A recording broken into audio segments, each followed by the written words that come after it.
From the red cliffs to the rolling hills, this is the pulse of Prince Edward Island. Welcome to the Island Dew. Are you sitting comfortably? Then we'll begin.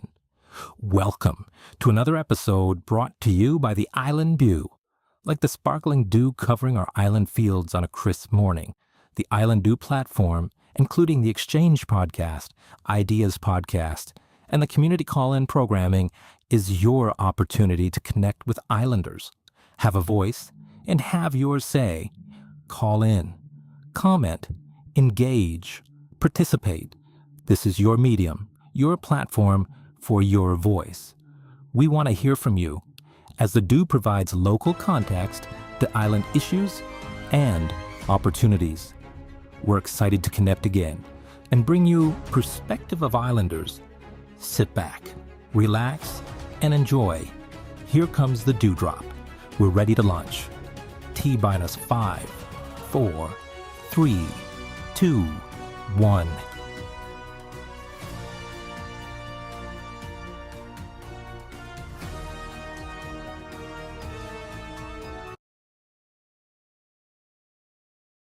Welcome back. This is an exciting day for a lot of reasons. It's the last recording for the Daily Call-In until fall. We may have saved the best to last. We've had a lot of really good guests, but today we've got the United Way. Yay! And this is a little bit different perspective than the angry governmental kind of tirades that we tend to go on. We won't talk about death unless it affects the United Way in some way. And we will talk about the things that you're doing. So for people who don't know the United Way, we're going to get into that and discuss it, but they're really, I guess, local collaborators. And you'll work with different institutions and organizations. Two people with us here today, Treena Smith, and she is with United Way Prince Edward Island, and Andrea MacDonald, who's with United Way Maritimes. And we'll get into the titles and the roles, but really Treena helps connect to the local market, raise funds, which then Andrea and team help to distribute. That's right. United Way are in PEI with 6 persons presently supporting the needs of islanders. Yep. And we're happy to discuss what's happening within the United Way and within some of the challenges that you support in PEI. So if you did want to talk about anything that you hear today, or have any questions for United Way, or anything at all, it's on your mind. Hey, give me completely. If you want to challenge me, we'll keep them out of it. The number is 902-500-2464, and I'll pull up on my screen comments. If people want to put comments into the Facebook Live, we'll watch those, and thank you guys for joining us. Thanks for having us. Do you want to, maybe I'll ask you, as the strategic, the VP of Impact Strategy with United Way Maritimes. Yes. Give us a little bit of an overview, and then Treena, you can tell us what you do in the local market.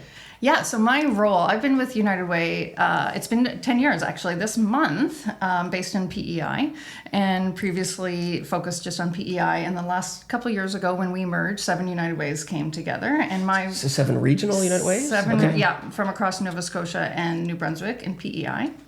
We came together to create United Way Maritimes. Critical to that was local leadership and local offices all staying here and investments staying local, but some of those roles changed. And part of why we did that was so we could really enhance and have a greater impact, raise more money, and be able to invest more strategically across the Maritimes and specifically here in PEI. My role is impact strategy. So I'm looking at all the ways we invest in terms of how we fund organizations, how we support nonprofits and sector development, and some direct delivery that we do, all of those roles, some of the research and data that we have, and including our 211 service that's specific on PEI. So all of that kind of falls into my landscape. And then Treena's. Yeah, so thanks for having us, by the way. Oh, it's really great. Thank you for coming. So my role is specifically focused on PEI. So I, along with a couple of colleagues, really are looking at PEI, the market on PEI, fundraising for PEI, but also working with our community partners and ensuring that they're well supported, trying to figure out what the gaps are on PEI, both in urban settings, but also rural settings. We're very focused on rural PEI. As we know, it's tough to get to rural PEI sometimes. So focusing on how can we support rural PEI in a better way. So trying to figure out those, really using local perspectives. So getting out to those little communities or bigger communities, talk to their local leaders within the community, both governmental and nonprofit leaders, and also just community leaders in general, to figure out what are the gaps and how can we support them. And then, looking at everything in between. Yeah. Yeah. So for those that are familiar with United Way as an organization, and you see the red logo and the hand underneath it, Yeah. it's transformed quite a bit, I think, maybe in recent years at least. Yeah. Want to give us a little bit of a consideration for where you've come from and what you do today. And I've seen you out at rural events, or maybe not, some other events in other communities. So I know that you have a commitment across the island. The need is across PEI. Tell us about where the United Way has grown from, and then how you differ today, because some people might not know what you're into. Yeah.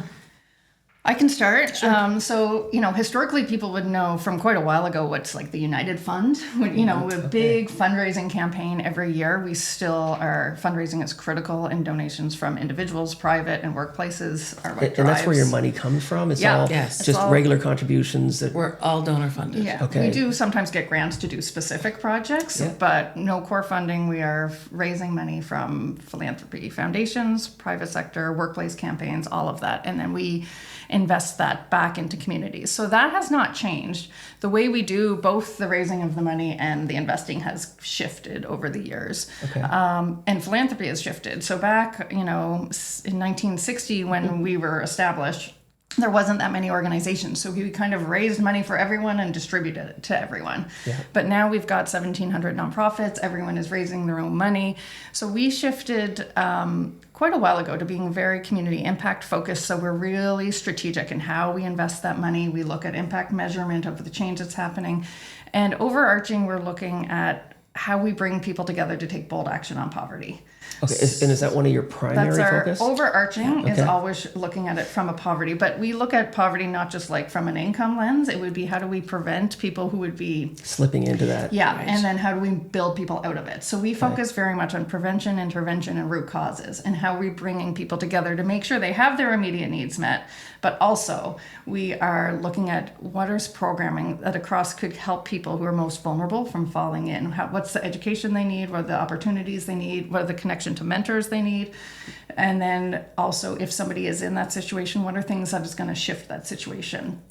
So you mentioned that you have there's over 1,000 little organizations providing supports, different kinds of support. Yes. It probably needs to be consolidated, but outside of that, you've got all these little groups, and you're a little bit bigger group. Mm-hmm. We talked before about your collaboration. So you're not mercenary trying to go in and take over the funding from these groups, but you collaborate with a lot of other not-for-profits, nonprofits, charities. Okay. So we fund. We fund. Yeah, we fund 12 organizations on PEI directly, and that's through. Is it like core funding to them, or it's a predictable amount of funds? It is a predictable amount of funds, and did you want to say something? Oh, okay. It can either be program funding, which is... The governments don't do program funding, I think, do they? Governments tend to do they program do funding. programming, but not structural operational, funding. Right. Okay.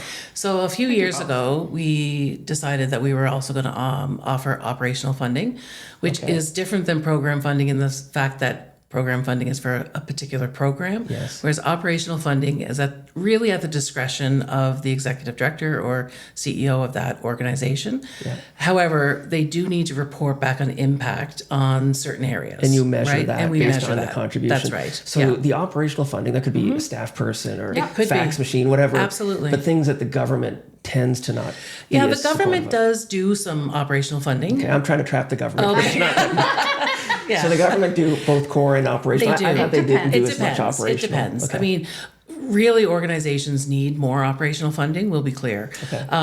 It is trickier to get because it's harder to measure, right? And it's also harder to determine what you're going to buy or pay for out of that operational funding. Now, we have a lot of trust and we know our partners very well, right?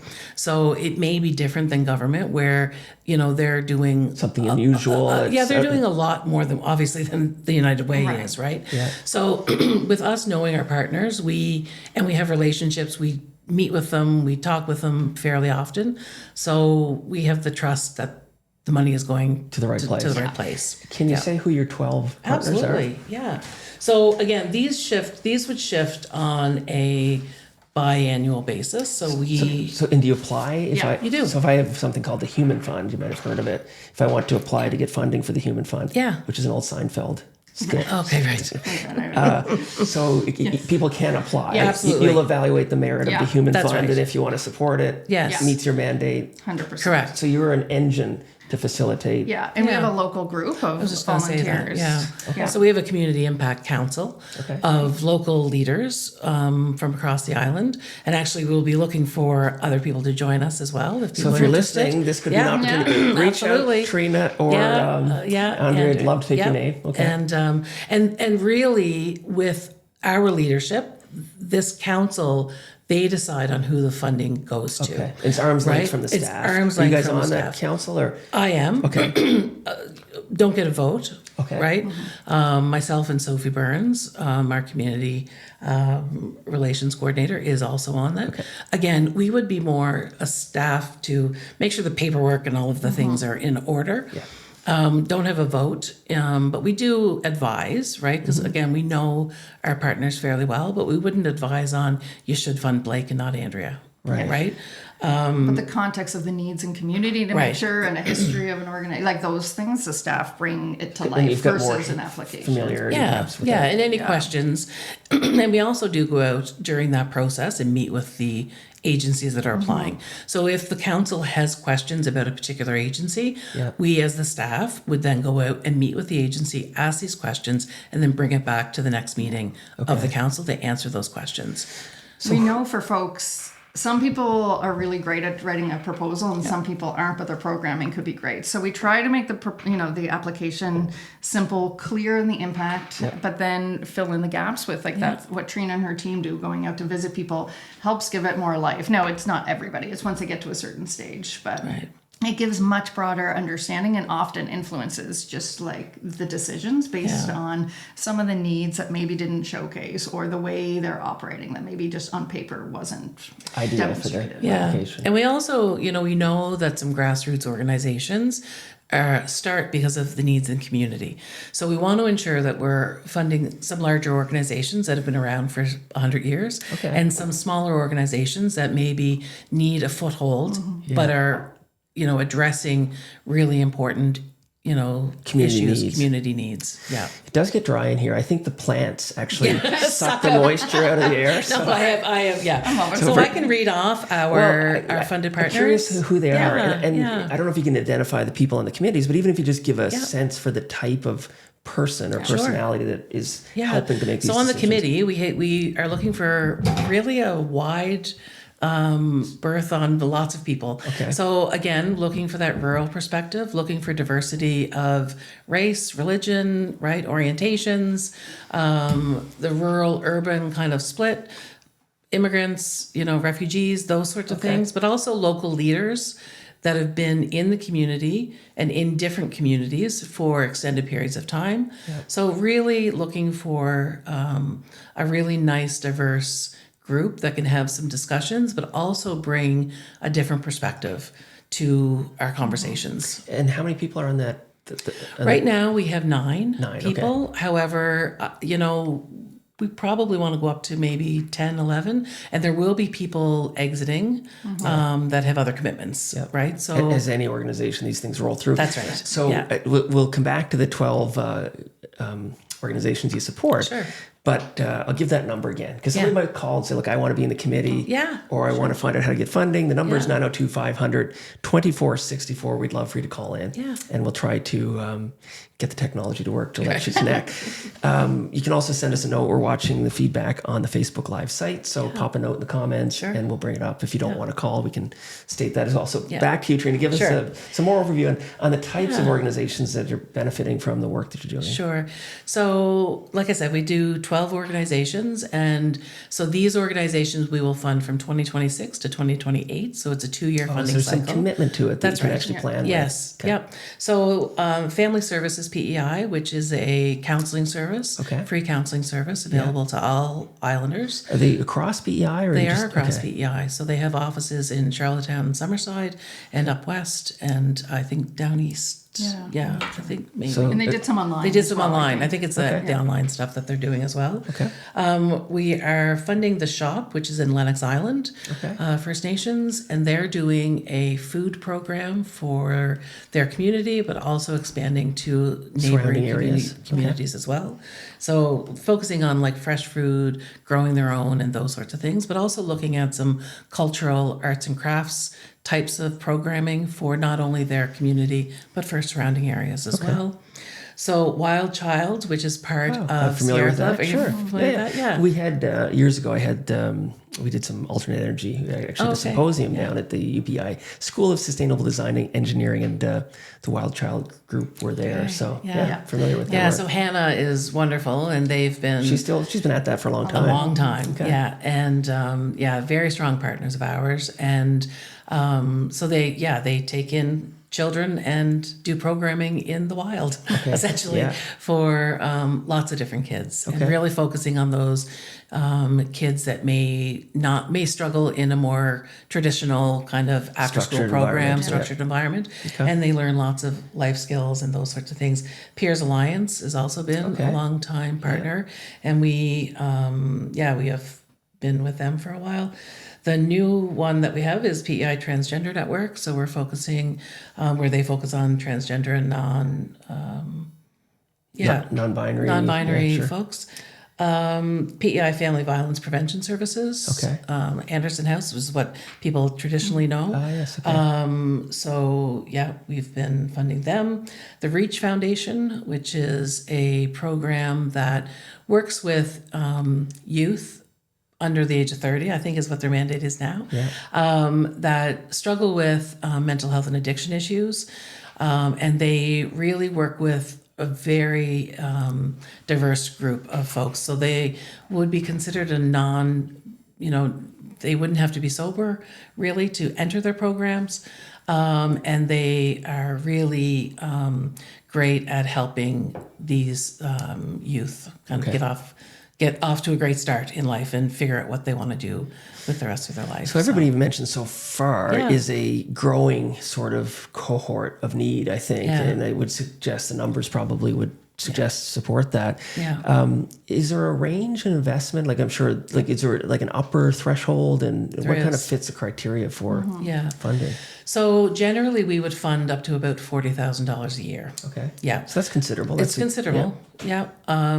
Obviously, we would like to fund more, but it's really based on our donor contributions. Yeah.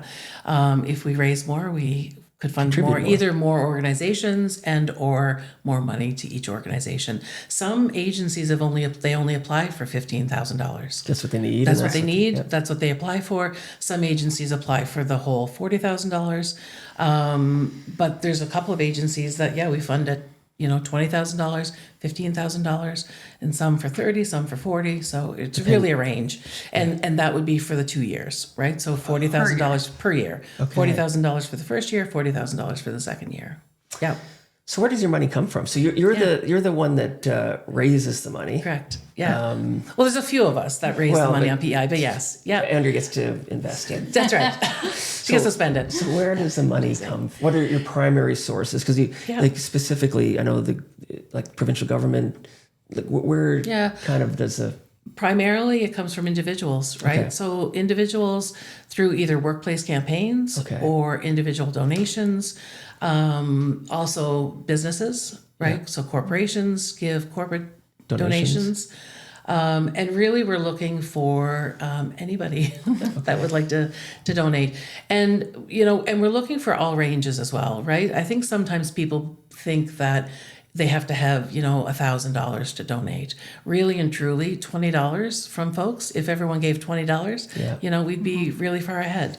So obviously, if you have an extra $100,000 laying around, we would gladly take you'd that. find a way to distribute it. Yeah, that's right.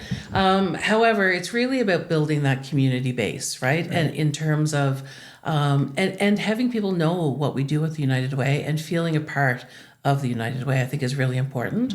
And really understanding who we're giving our money to.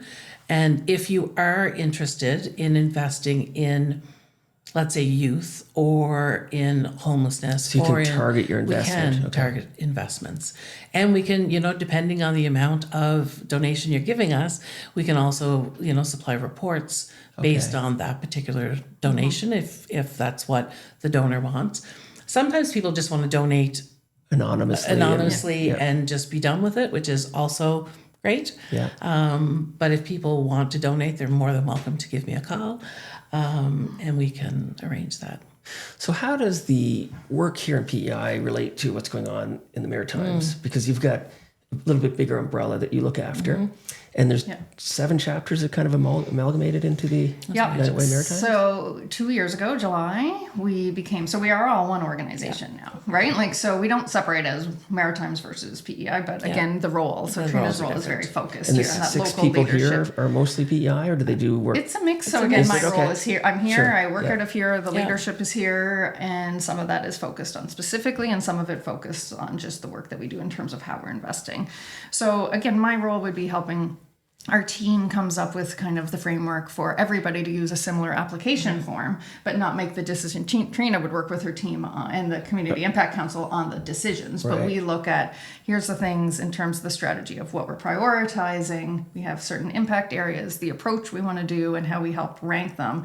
And then it's up to a local team to make those decisions. So based on regionally, local it gives context. some direction on. We give like the frameworks for how to make decisions, but then we want local. We know that the issues we deal with across the Maritimes are quite similar, but they present differently. And also sometimes there's lots of funding in one area or there's other needs. So we want to make sure that always is local leadership making those decisions. But we do have consistency in terms of the type of impact we're trying to have. And we think we can do a lot more together in that. So we all work, we have like 5, when we talk about poverty, again, it's not just an income level. We talk about the issues that are interconnected that really we think help frame poverty. So we talk about social inclusion and access, well-being and safety, which would include mental health and family violence. We talk about housing and homelessness, food security, and education and employment, which are big areas. But that is kind of the ways we focus our impact. So we look at it through those lens, and we look again at really specifically what are things in terms of prevention, intervention, and root causes in terms of how we can have an impact. So we look at who we fund. We also look at when we fund folks, we do more than fund. We work really closely and support their work. Again, if they need support with their board, how we support them above and beyond, and how do we, if we see issues coming up, like if Treena sees issues coming up with their partners consistently in a couple different organizations, how do we raise that up and say, oh, do we want to have a conversation with somebody in the private sector or somebody else in the community, somebody in the government, to be like, this, we're seeing this come up. That's probably where the academy came from. We'll come back to that. Don't want to jump the gun, but this kind of feedback that you get from your community kind of help what are the drive needs? it. And we want to be, and we really have a great sense of what's emerging, what's happening now, what are some of those needs. So that helps us invest money, but it also helps us design projects and advise others on what are some areas that we think will be the most impactful to make a change in our community. So is there a specific, like an overarching mandate? Like, is it poverty reduction? Or, I mean, you mentioned 5 kind of different areas you focus on, but is there one mission statement that you kind of live by? So that would be bringing people together to take bold action on poverty. So again, we look at all of those. When we look at education employment, it's through a lens of poverty prevention or pulling people out of poverty. So, it helps us refine. Again, we only have so many resources. We can't fund everything or we can't do everything. So when we're looking at social inclusion, we're looking at... You can facilitate. Exactly. But we can narrow in terms of, okay, if we're looking, there's wonderful programs that might be recreation or inclusion. They might not be us. If they're not having a focus on people who would be the most vulnerable, then maybe that's not our area. We would refer to some other people who might be better placed. And what is, because we talked about this a little bit before we started, the definition of poverty has changed. And there's a lot of stressors in the community today that affect a lot more people. So how do you define the target, community that you want to support? Is there by income that's a great strata question. or That's a great question. regional? It's really all of those 5 pillars that Andrea has mentioned. Even if you just take one of them, like social inclusion, for example, right? Like if you don't feel connected to your community, or if you are really isolated, we see it with a lot of seniors with isolation. Okay. Yeah. So it's not just geographic. It it's could not be just- by it's- identity or That's anything right. that affects That's your- right. Okay. So, if you look at seniors isolation, right? What is it now? Isolation is now an epidemic, right? And so we do look at all of those areas separately. But if you have, if you struggle with multiple ones of those, the chances of you either living in poverty currently or going to slip into poverty is very high. Heightened, Yeah.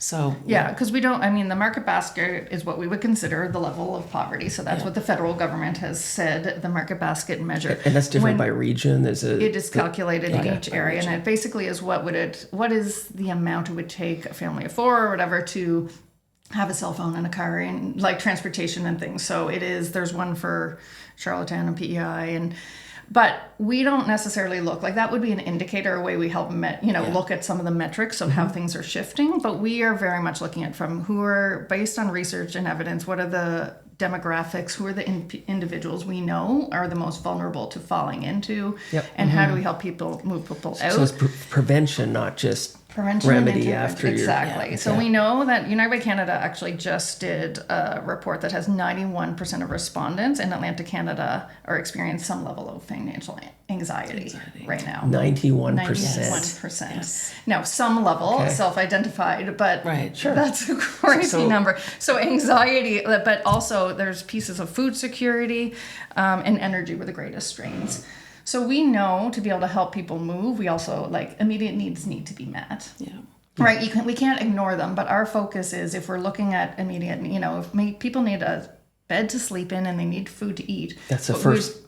It's going to affect first everything piece. else. So we look at how does that get incorporated in, who's doing it, where are the gaps, whether we're involved or not, but how can we also help make that situation tomorrow, us solving it a little bit different. So somebody's in a better position tomorrow that it's not just kind of that short-term solution. Well, let's put another call out for callers. Because there's people who probably have benefited directly or indirectly from the programs that you support. And many people might not be aware that behind the contribution that they've received from an organization, the United Way has a hand underneath that. So if you do have an example of types of poverty or challenge or opportunities that have been sort of rectified directly or indirectly by United Way, we'd love to hear that too. So the number is 902-500-2464. We do get comments from time to time. I'm sure your comments will be much nicer than some of the ones I get. This is one from Senior Home Independence Program. This might have to do with something we just discussed. So do the applicants need to be in a charity to be eligible? Oh, great question. Good question. And do we need to be a partner before applying? Finally, if the organization needs to be a charity, do you allow flow-through funds? So I think this organization is planning a fall campaign and looking to deliver practical supports for seniors. That's a great question. So not just to this, which is the SHIP, I think, this Senior Home Independence Program. Do you want to answer that? Sure. So we used to be restricted because we are a registered charity, we used to be restricted that we could only fund registered charities. But CRA actually, a couple of years ago, did make some shifts. So we are able to now fund what is considered a non-qualified donee. So if you are a registered nonprofit, not a registered charity, you're eligible to apply. We internally take the onus of whatever else that means. There's some extra work on our end, but that shouldn't really impact. So we can fund nonprofits. You do need to be registered nonprofit. You can't just be an organization. With the provincial government or is it federal? Okay. Yeah.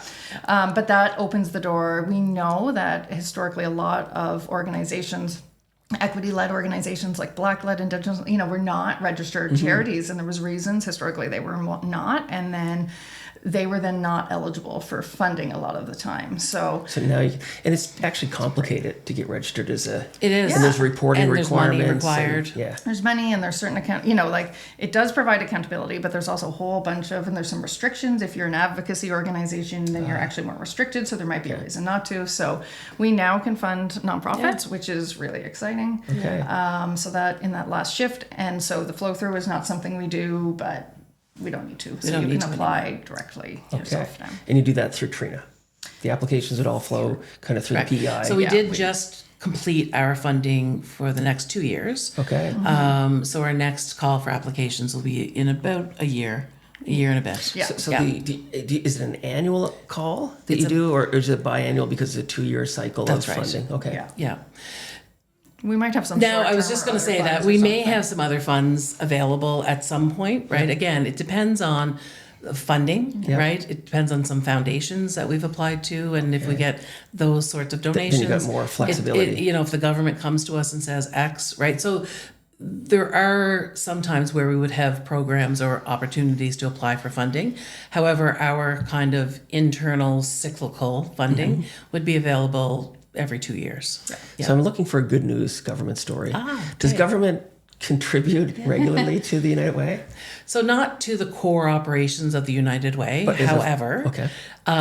We're great partners with the province. So, we have done some work for the province in terms of, issuing seniors gift cards or emergency funds for Fiona and COVID and those sorts of things. Again, because we know the community members, we know the agencies, know the we can do it needs. very quickly. Yes. So I can let Andrea speak to 211. So our 211 service is actually funded by the province. And so, but again, it's typically through programs that they may fund. The workplace, before we get to Yeah. 211 though, the government of PEI would be one of our largest workplace campaigns. So it is not coming from the government, like Right. from taxes. It is individuals who work. So if you want the good news story, Yeah. Well, I the don't need one, employee- but I think it's only fair. We need some balance as we close The off. employees The are- employees yes. who make up that public service every year would Okay. be our biggest donors You usually through have a like an workplace campaign. MLA or somebody is usually the chair of that. Is that right? Yeah, It's there's like usually a couple kind of deputy ministers. Okay. There's a launch where we try and get some of the ministers up and do some dunk tanks Dunk and stuff. tanks, But they do employee giving, so they can give off their payroll come off And the that's check well automatically or received? give. Yeah, it's Yeah, our biggest. it's our so we would- largest. it's a Okay. huge donor for us. So. Donations increasing, or is it more work to get donations from people and organizations? It is, Yeah. right? I mean, everyone's feeling, to Andrea's point, 91% of people are feeling anxiety around, That's right? a pretty shocking Yeah. number. So, of course, donations are down. And so, But the need is not down. But the need is up. Right. The need is up greatly. So, however, any amount matters. So even if somebody was giving $5 or $20 off their paycheck and they can afford $2 off their paycheck, we would happily take that. Okay. And sometimes people have to not give for the year. Right. Completely understandable. That's why we really encourage those folks that actually can donate and have that flexibility. Maybe, you're not paying for somebody or something has happened in your life where it frees up some money. We're really encouraging folks to give what they Consider can. that. Consider donating a little bit more. Even $1 or $2 more a paycheck is really significant over time. So, it is more challenging and everybody's feeling it. Sure. Yeah, there's a lot of demand. There's a lot of demand. Across, it's not unique to PEI, No, but it's definitely happening here. But we see less people able to give. The people who are giving and keeping our giving levels are higher income. So the people with means are typically giving more than they have in the past, which is offsetting people who might not be able to give sometimes. But what we also see is sometimes those people just need the services we're supporting, right? Like we see that ebb and flow. And then, people come back and are able to donate Contribute again, again. Yeah, contribute absolutely. later, which is again where we look at pooling all of that together. But the other thing is we can work with private sector. So in terms of businesses who want to have an impact, but they don't have somebody whose job, usually it's somebody's marketing coordinator who Which has is to off the make, side and of it's their desk. sponsorships mixed in with, donations. Yeah. There we go, Brenda. So when I take a break for the summer, these are the little technical problems I'm going to try to repair. I've got you on speakerphone, and the United Way can hear you as well as the guests online. So, introduce yourself and ask your question. Thanks for calling. So I'm Brenda, and I'm here in Charlottetown, and I listen to this show pretty much every day at the real time. And I really appreciate everything going on there. And today I'm happy to see you. So you wouldn't know me, but I know you young ladies because I attended events with the Community Sector Network. Oh, yeah. And I thought I'd just call. I'm also from the Senior Home Independence Program, but I'm actually calling because I want to give kudos to some of the work I've seen that's just so incredible here in PI with not-for-profits, but specifically you mentioned REACH. And I've watched young people's lives transform and build agency and start their own little business and get brave and do things they thought they were never going to do. And it's one of the most incredible. I work a lot with not-for-profit, and that they allow them to come, and there might be something going on afterwards or on the weekend. And it is, I think, one of the key to their success, because that first step in and being dry is terrifying, right? Yeah.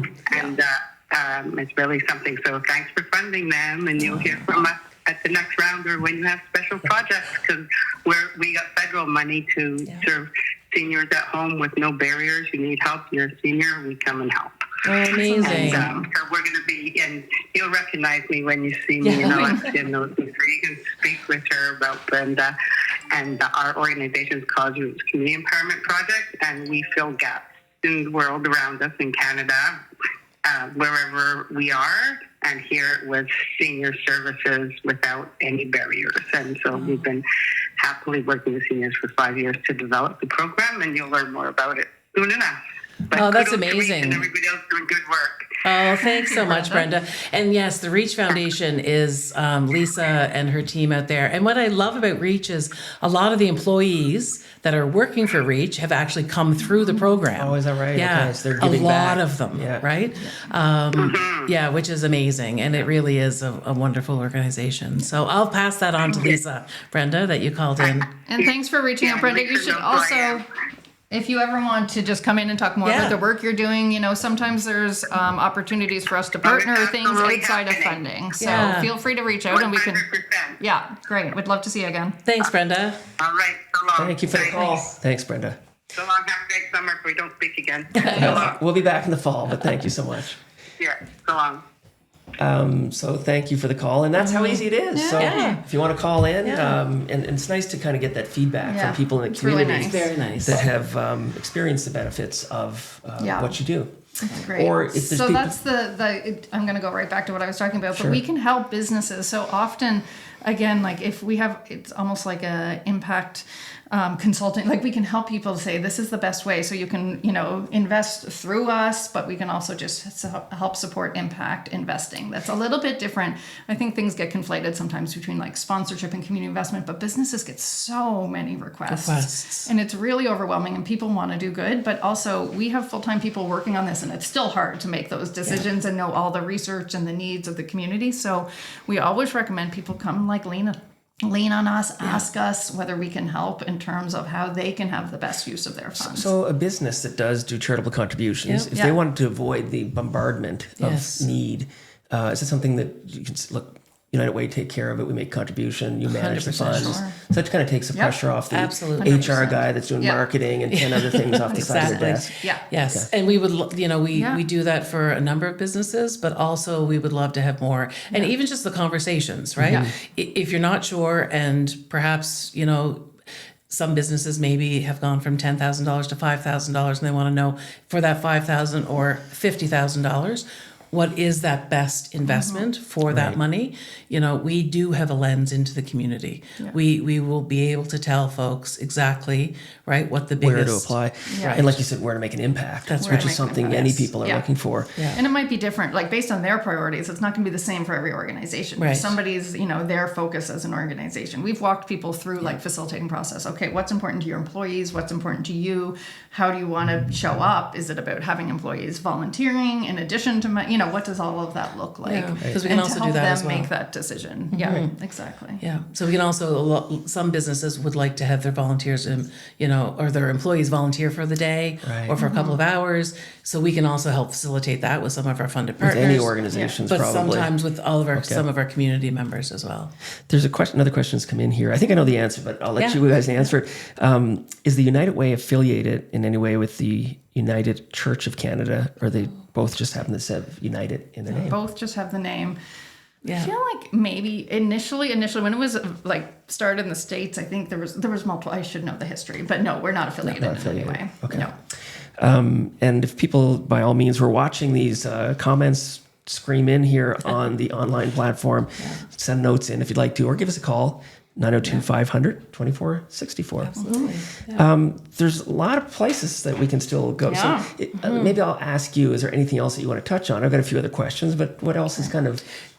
Can I just name the rest of our funded partners? Yes, I wondered if you got through them, but sure. Yeah. Yep. So we also fund Transportation West, which is in West Prince, which is basically a car service, a transportation service for folks with disabilities, but also folks that need to get to medical appointments that don't have a vehicle or can't afford to get there with a taxi.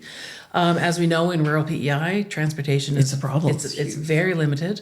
And so Transportation West is doing great work in West Prince and getting people to... What communities would that encompass? Do you know what they do?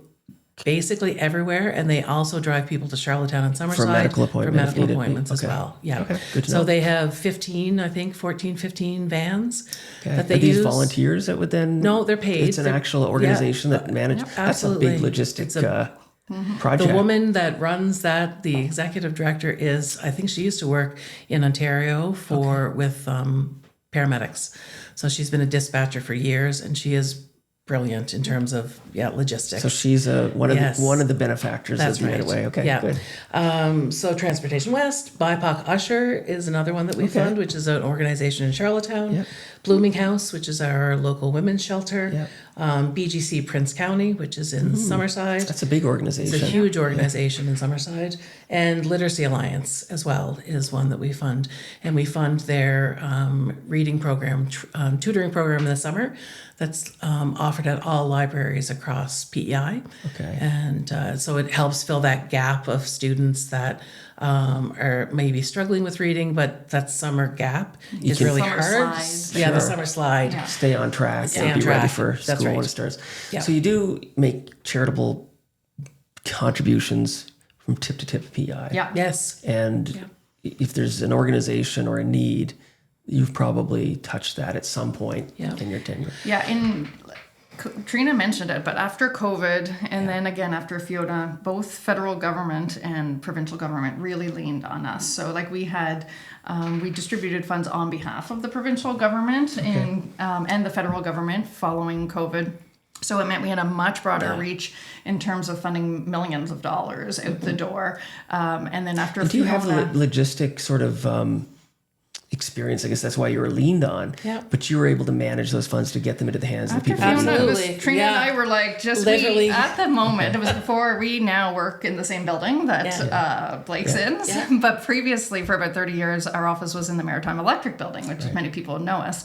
But after Fiona, we were still in the Maritime Electric, so there was actually a generator, which was helpful. Right. Yes. And everybody probably went there just to get literally, light. we just sat there and had Command Central, and we developed simple processes. Tried to make it really easy to get money flowing quickly, that we had due diligence, that we knew it was for accountability, but without making it overly complex. If we knew they had reach in a community and they could, if you already have thousands of clients that you serve for something else and you can get them gift cards or client or do a wellness check on them, then here's support to do that. And we were able to roll that out really quickly and efficiently. And then we would often bring them back together after COVID multiple times around, what's changing? What are the needs? Who's getting left behind? There was so many different funding things. So again, even if they're not our ongoing typical, our 12 funded partners, we've connected in sector development through our trainings or through funding and emergency response with hundreds of organizations, charities and nonprofits across PEI. So you touched on something. Are there more? Nope, that's okay, it. Good, okay. And good shout out to the people you support. You touched on something that we should spend some time on, which is that sectoral development, the educational component, and something that's kind of homegrown here, I think, in Academy, which I'll let you guys speak to. But this is an area I really love. So the sector development. So we really see, as I said, there's a lot of nonprofits, and yes, do we need, like there's some systems, a lot of people looking for funds, a lot of people supporting individuals across the province. What we know is it was actually through some consultation we did just post-COVID that we saw some of the needs that were happening. We saw there's so many executive directors coming in who were never an executive director before. It's a lot of small to medium-sized nonprofits on PEI. So the boards don't necessarily have the capacity to bring and give the orientation and the training, people who've never worked in the sector before, or people who were doing frontline delivery and then suddenly walk into this role, which is an executive director, and you're wearing all the hats. So you're in charge of some of the governance of filing tax things. You're in charge of making sure there's a strategic plan for the board, and all of these pieces, the finances, the accounting, the HR, all of those things. So. And they felt like there was a real lack that we saw come. And this is just charities that you support, not-for-profits or charities. Okay, anybody who's in the, which I'm sure there's a giant gap.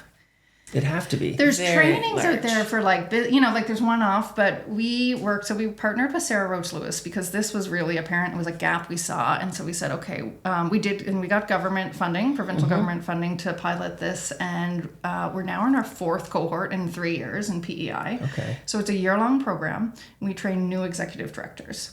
Okay. So somebody who's been in the year, we're not strict, but usually it's in their first 3 years. Okay. And they are typically, it's for the small to medium, not exclusively, but the people who don't have a chief, a financial officer, an Smaller HR person, the ones where you're doing all the hats. Yes. And it's a year-long program. They meet monthly in person. Okay. So typically it's in Hunter River, wherever it happens to be, it's a central spot, and they have facilitated trainings that happen there, and there's co-mentorship, and they become this really strong support. There's also an online portal where there's very simple videos and tools and templates. It's so very there is a practical repository of information you can get and download. And it is meant to be an inch deep, a mile wide. So it is here's a template, here's a policy template, here's a thing for this, here's all of these things. So you are not sitting there just shell-shocked, not sure where to start and what to do. And even from a compliance, to make sure you're not doing things that might put the organization at risk legally or your status at risk, because it's not usually people doing it on purpose. It's just things they don't realize, all of the things, and the board might not realize. Yeah. So we've trained it's cohorts around 20. Okay, 20, 3 years of 20 people. Yeah, okay. We're not, and so that's an impact the United Way is making. It's impact, and we look at it from those organizations, and those aren't the necessarily. That some of the folks we fund have gone through this, but we do it broader to the sector because we think there's really great learning, and we want the whole sector to be building up in terms of the strength of the governance and the leadership, so that it makes it easier as one person goes to another organization. There's similarity in some of them. Yeah. So it's been incredibly impactful. The stories we hear from executive directors feeling so much less isolated, so much more supported, somewhere to go, but also just these tools, because I think they do often just to be I don't know where to start. Right. So this is a resource that people have access to. It's incredible. So, and it started on PEI from a need that we identified here. We ran 2 cohorts, and now there's cohorts happening each of the 3 provinces for the 2nd year. So you're exporting this. We are homegrown PEI. Bringing it along. It's been it's been a great success story. And the only other piece that we'd like to highlight is we're building these as individual leaders, but we're also, as part of that year long, they develop based on the needs of their organization, at least 2 to 3 foundational documents that stay with the organization. Okay. So it could be, might be a personnel manual, it might be the board manual, but something so that an orientation, so that if that person does leave, the organization isn't back to zero. We're trying to strengthen organizations right across and the leadership of our sector, because there's we know the research shows that we're having more turnover.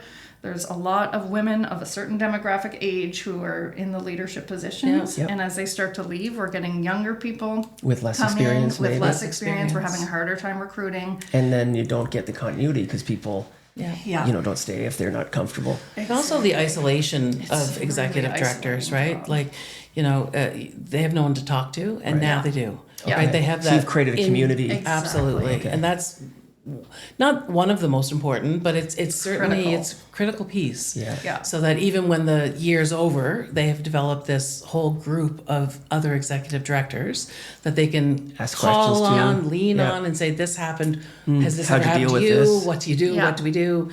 All of those things, right? And that's invaluable to Yeah, and we've seen some really interesting partnerships and Yes, programs come out yeah. of things Okay. that, like, organizations have, that would not no. have been connected, which we'd love to see. yeah. That's all under Yeah. the United Way umbrella. This is Yes. a catalyst for education. I love it. Let's give another shout out for this number again. If you want to pop a note into the comment section, we'd love to see that, and I'll read them out. You can also give us a call, 902-500-2464. And you mentioned 91% of the people are anxious. So it's not just me trying to make this technology work. People have other anxieties. But I'm sure if you came into a role as an executive director, and sometimes people take roles even without fully understanding the complexity. Absolutely. Or the board changes, or they haven't given the Absolutely. direction that the person thinks they're going to get.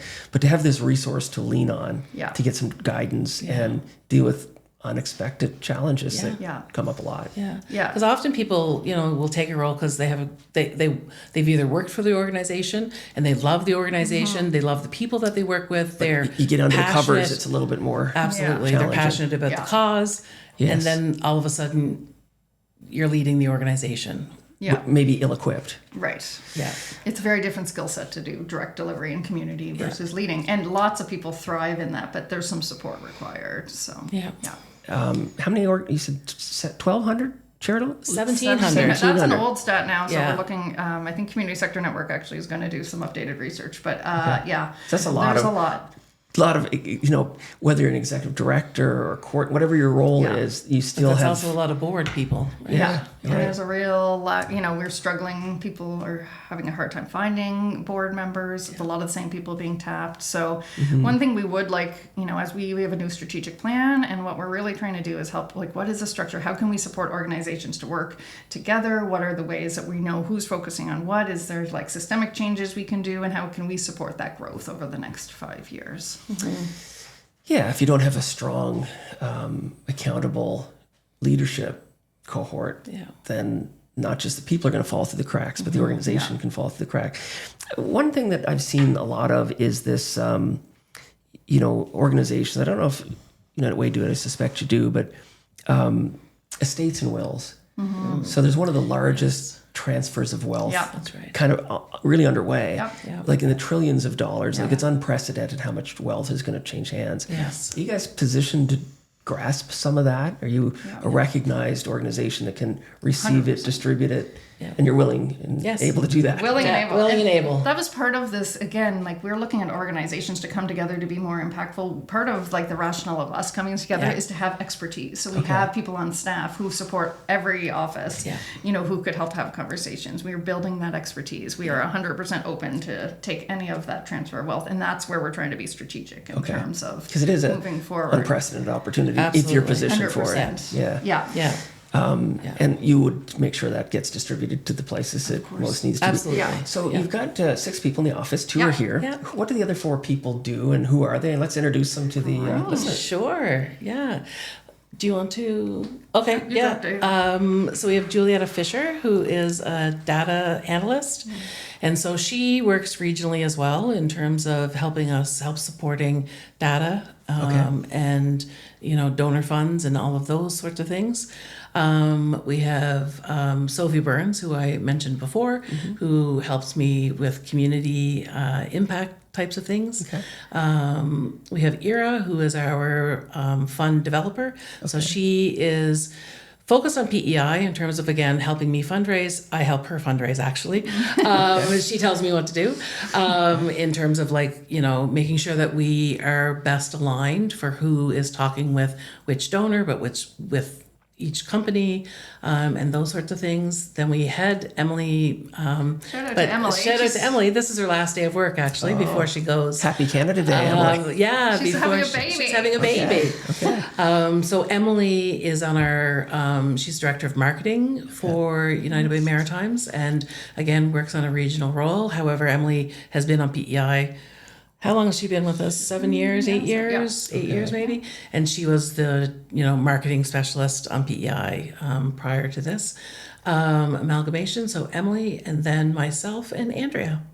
And then we have our 211 team. I was just going to say. So we talked about that. Yes, So what is 211? Is it a number I can dial on my cell phone? 211. It is. Interesting. Yeah. What happens when I call?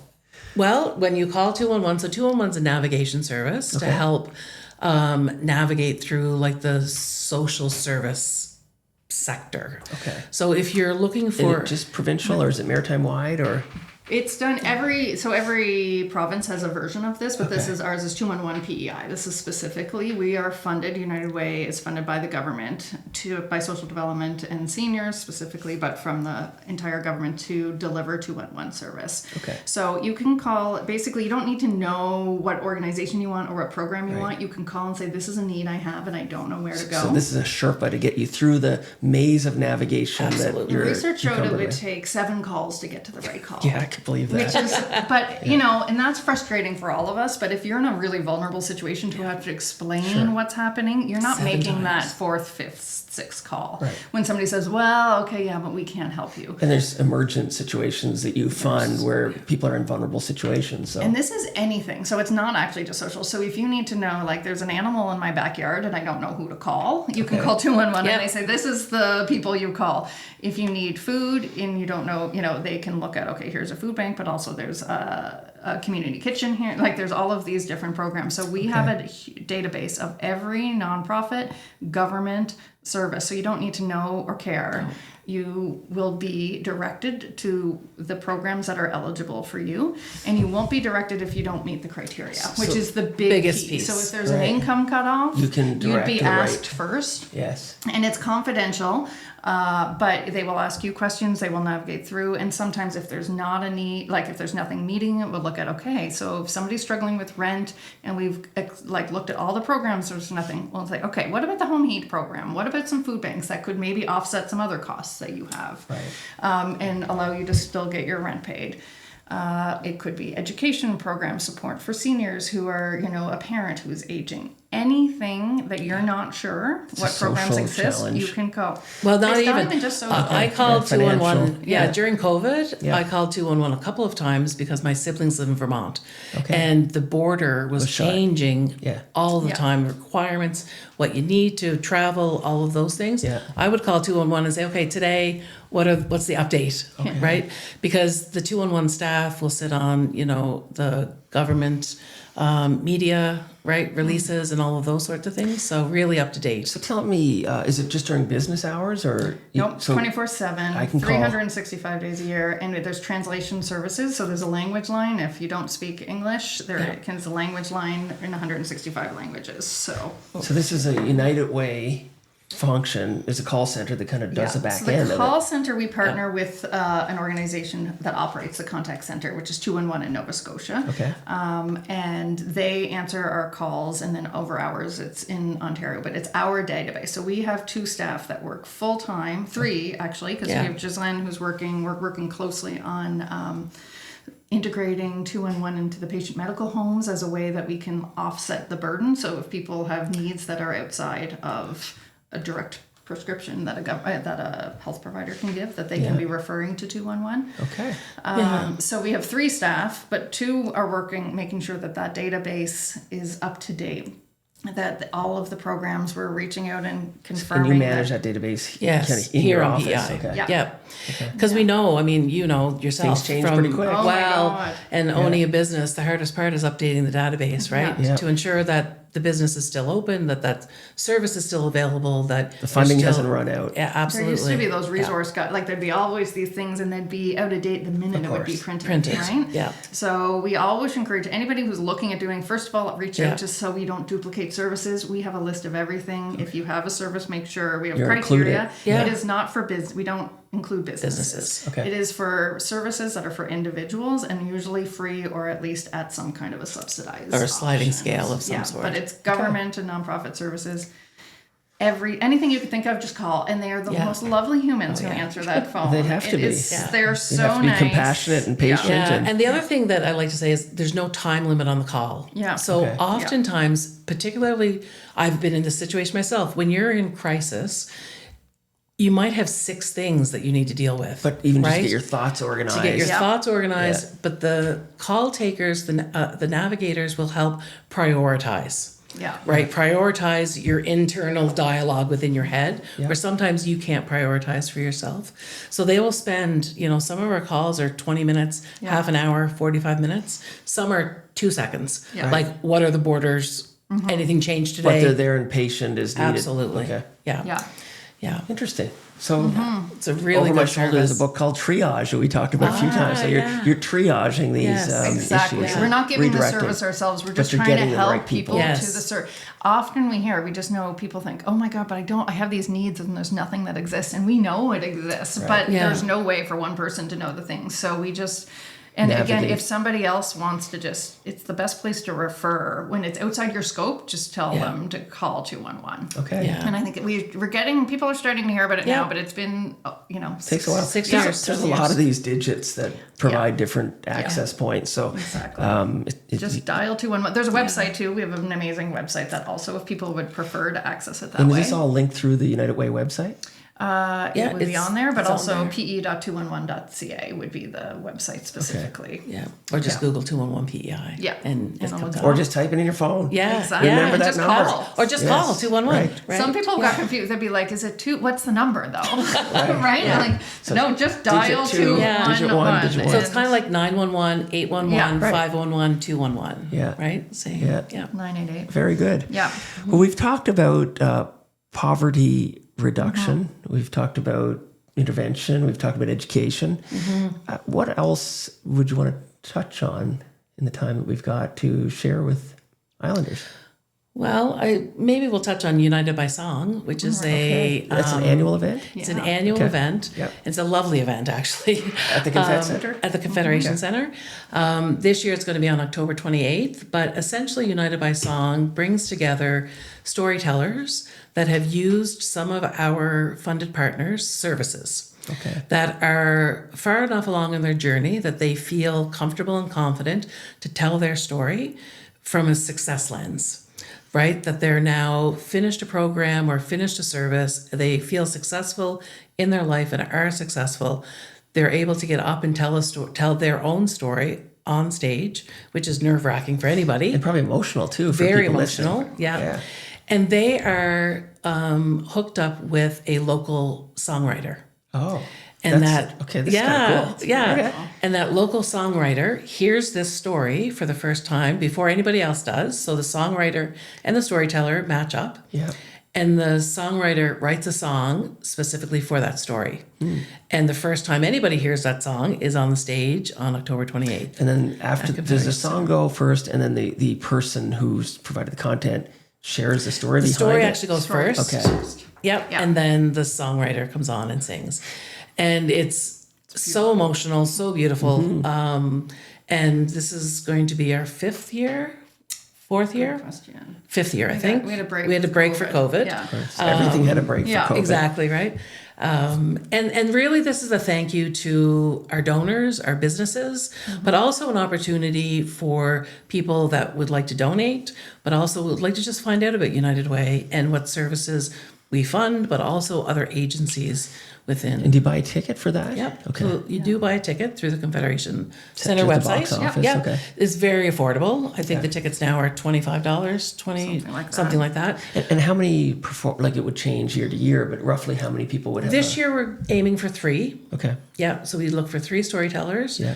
Possibly 4, but usually 3. Okay.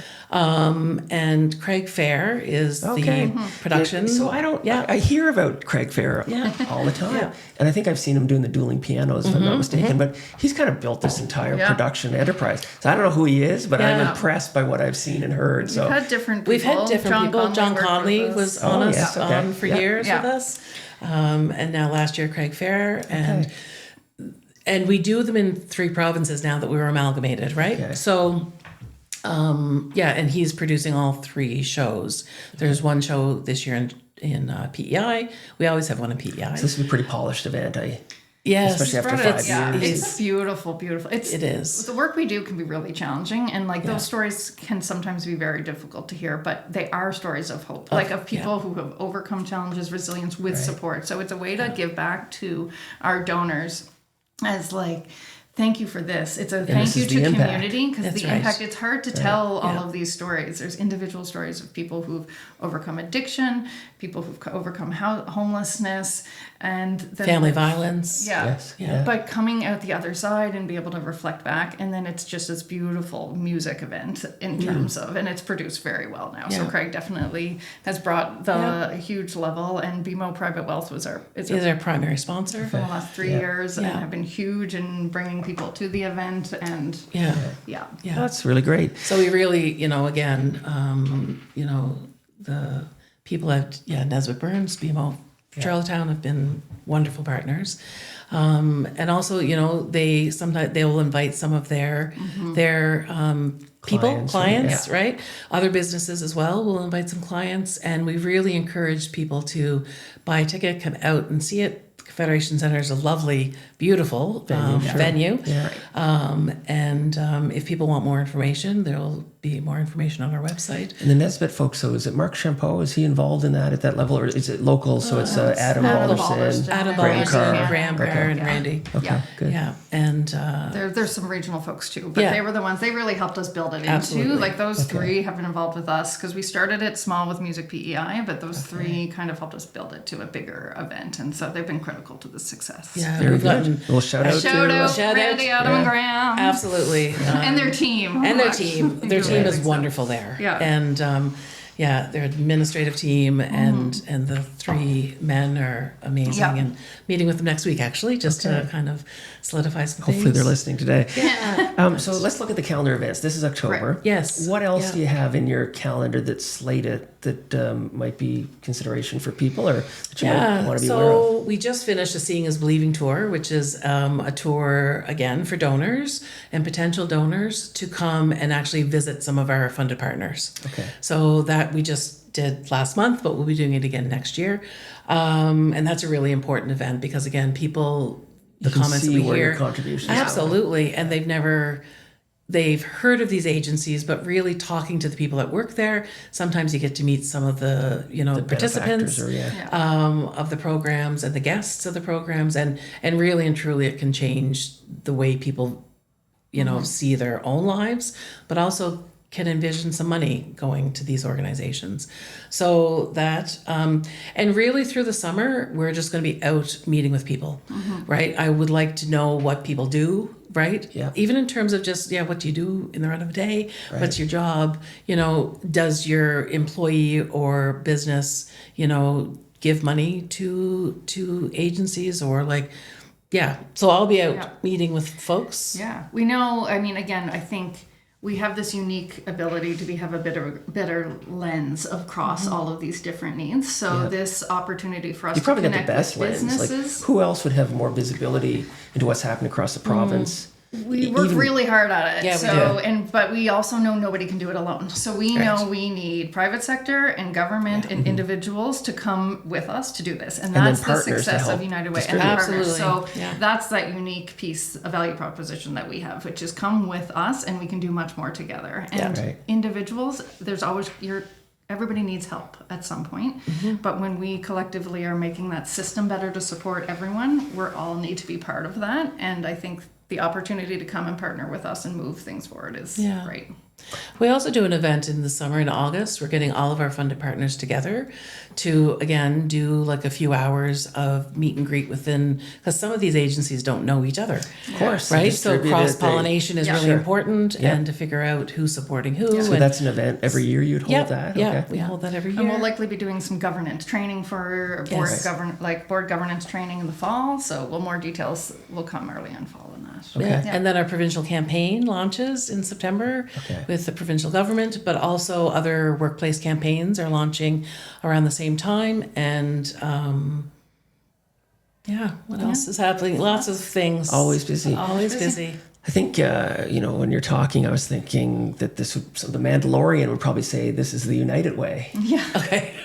Anyway, Thanks. entertain myself with my own humor. Let me leave the last words to you. I really want to thank you for coming on. And we've been working on getting you guys on for quite a while. But it's nice to sort of cap things off on a little bit more positive, somber, joyful note. And I think you're a great guest to have in to talk about the things that you're doing and how you're supporting the island. So I do want to thank you for coming. And you're welcome to come back again when we reconnect in the fall, get an update on your campaigns. Oh, that'd be wonderful. That would be great. Yeah. Treena, why don't you give us your thoughts? Yeah, and then you we'll close let it off, you Andrea? close it off, Andrea. Really and truly, I'd like to thank all of our donors and our community members, really. Without people giving us information in terms of those gaps and believing in us to invest their money in community in the most appropriate ways, we could not do it without our community. Like Andrea said, we can't do it alone. And certainly we're not, we consider ourselves and are kind of the experts in community and looking at things from a broad lens. However, we can't do it without community members giving us that information, and also donors, and really and truly thanking our donors and people like Randy Graham and Adam at Nesbitt Burns and important companies and businesses that work with us and that trust us. So I just want to say thank you to them and also to all of our funder partners and those people that use those services. Like Andrea, we all need services at some point, and your ability to reach out and ask for help is sometimes the thing that you have to overcome the most, right? And once it's very humbling. But it might be a bridge that gets you back to a better place. So. Right? So really remember 211. Remember, you can call it anytime you want. You can also call it on behalf of someone else that that's struggling, and you want to give them you'll some take that information and help coordinate. Absolutely, right? So just thank you, and thanks for having us on. No, it's a pleasure. And to you, Andrea. Oh God, pressure. I don't know if I have that much else to add. Thank you. It's so nice to talk. I think the reality is a lot of people don't know. They know the name, but they don't know what we do. And we do a lot of things. So we're much more than I knew. Like this is even for me educational to see the scope of what you and that you're not a mercenary charitable monster. Like you work with the smaller guys to make sure that funds get distributed to where they're needed. You've got partners in the provincial government, partners on the ground doing the distribution. Collaboration is critical to everything we do. So again, whether it's funding, in addition to funding, we want to be supporting like a wraparound. We have Blooming House. I've said this before. The lovely Bren and Liz have said we provide wraparound supports to the clients like that we're helping, but United Way feels like our wraparound support. So when we don't know what to do, you've got somewhere to turn to. In addition to the money, it is that support, and that's something that we feel great pride. For someone to say. But we, again, whether we fund you or not, we want to really have a sense of how we can support nonprofits and charities across PEI, in an effort to support all islanders. How do we build communities?